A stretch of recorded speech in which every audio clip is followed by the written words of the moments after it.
The junior senator from Washington is recognized. Thank Without you, Madam objection. President.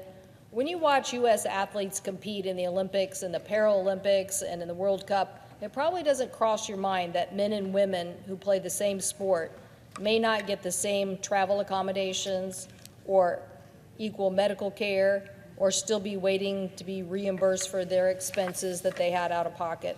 In fact, for women athletes, they may not be sure if they're even going to get a fair shake at all. It has taken women athletes at the top of their game stepping up and demanding their worth over and over for women to be taken seriously in sports. I'm talking about the women of the U.S.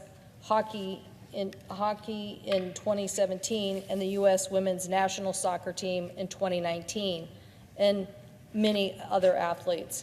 It's been 50 years since Title IX carved out a place for women and girls in sports, but still women athletes frequently get less.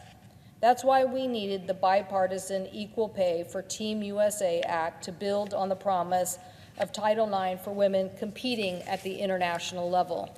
I'm happy to say that this Senate Bill S-233 that already previously passed the Senate just passed the House tonight, 350 to 59. I'm happy because we need to make sure that there is equal pay for Team USA and to make sure that U.S. national teams under the U.S. Olympic Committee comply with this act. It ensures that athletes in the same sport will receive equal pay, benefits, and medical care, travel, and reimbursement expenses regardless of gender. It applies to the U.S. Olympic Paralympic Committee and also to the national governing bodies of the U.S. OPCs, which oversees, and basically any athlete competing for Team USA on a world stage. It will make sure that they get and receive equal compensation to their fellow male athletes in the sports. I want to thank my colleague, Senator Capito, for co-sponsoring this legislation and helping to advocate for it for the last year and a half and continuing to fight to make sure that we got this implemented into law.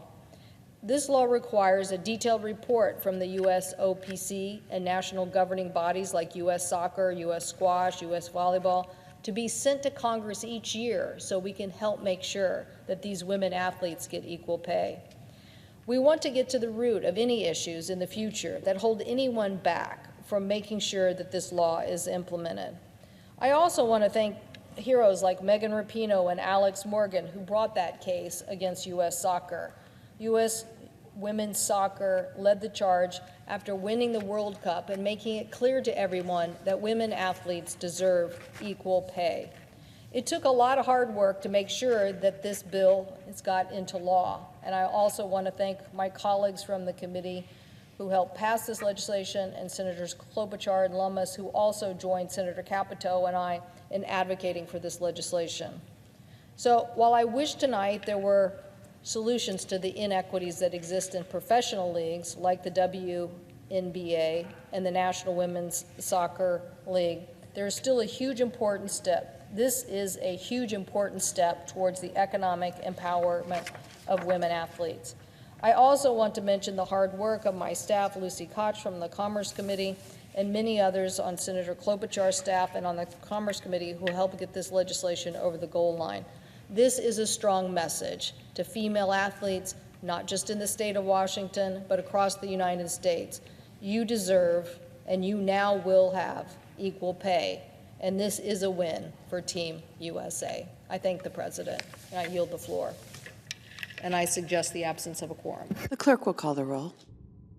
Ms. Baldwin.